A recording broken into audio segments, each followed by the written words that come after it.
Shalom Bapak Ibu Saudara yang terkasih dalam Tuhan, bertemu lagi untuk bersama merenungkan kebenaran firman Tuhan. Kali ini mari kita melihat Kejadian 12 ayat yang keempat hingga ayat yang ke-9. Demikianlah firman Tuhan, lalu pergilah Abram seperti yang difirmankan Tuhan kepadanya, dan Lot pun ikut bersama-sama dengan dia. Abram berumur 75 tahun ketika ia berangkat dari Haran. Abram membawa Sarai istrinya dan Lot anak saudaranya dan segala harta benda yang didapat mereka dan orang-orang yang diperoleh mereka di Haran. Mereka berangkat ke tanah Kanaan lalu sampai di situ. Abram berjalan melalui negeri itu sampai ke suatu tempat dekat Sikem, yakni pohon tarbantin di More. Waktu itu orang Kanaan diam di negeri itu. Ketika itu Tuhan menampakkan diri kepada Abram dan berfirman, "Aku akan memberikan negeri ini kepada keturunanmu." Maka didirikannya di situ mezbah bagi Tuhan yang telah menampakkan diri kepadanya. Kemudian ia pindah dari situ ke pegunungan di sebelah timur Betel. Ia memasang kemahnya dengan Betel di sebelah barat dan Ai di sebelah timur.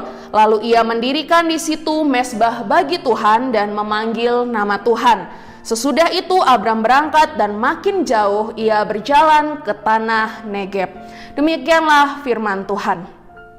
Bapak Ibu Saudara, kita tahu border atau sulaman ya. Itu adalah suatu bentuk hiasan yang dibuat dari benang di atas kain. Benang yang digunakan biasanya berupa wol, linen, sutra, dan juga katun atau rayon. Seni menyulam ini telah ada sejak abad ke-5 sebelum Masehi. Ketika seseorang membuat karya ini, pasti disulam satu-satu. Walau sekarang mungkin kita bisa menemukan ada mesin canggih yang mampu membuat sulaman dengan cepat. Namun teknik dulu dan sekarang memiliki kesamaan, yaitu pola gambar atau tulisan yang disulam sedikit demi sedikit. Hal yang sama juga terjadi dengan kehidupan. Bagaikan menyulam, kehidupan ini dijalin sedikit demi sedikit, seperti sedang menyulam. Meskipun demikian, kita sering lupa akan makna ini Bapak Ibu Saudara. Kita cenderung ingin segala sesuatu itu berlangsung dengan cepat dan dilakukan dengan sesegera mungkin.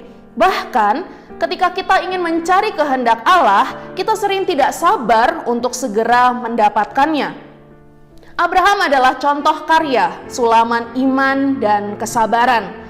Abram yang namanya akhirnya diubah menjadi Abraham sudah berumur 75 tahun saat Allah memanggilnya dan meninggalkan Haran. Tentunya ini bukanlah hal yang mudah Bapak Ibu Saudara, namun dengan iman dan ketekunan Abraham berjalan menuju Negeb.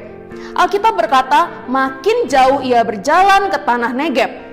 Abraham tidak berjalan hanya dalam satu hari Bapak Ibu Saudara, tetapi ia maju berjalan perlahan-lahan dalam sulaman rencana Allah. Abraham tidak tahu rencana Allah di dalam sekejap waktu, apa yang akan terjadi dalam hidupnya, tetapi dengan keyakinan ia melangkah bersama dengan Tuhan. Dalam kehidupan, kita bisa meneladani Abraham dan mengingat bahwa pola kehidupan ini disusun sedikit demi sedikit. Pola kehidupan kita pun akan terbentuk sedikit demi sedikit, sementara kita berjalan tahap demi tahap, melewati waktu dan kesempatan sambil menjawab panggilan Tuhan dari hari ke hari. Selamat mengikuti pola sulaman Allah. Tuhan Yesus memberkati.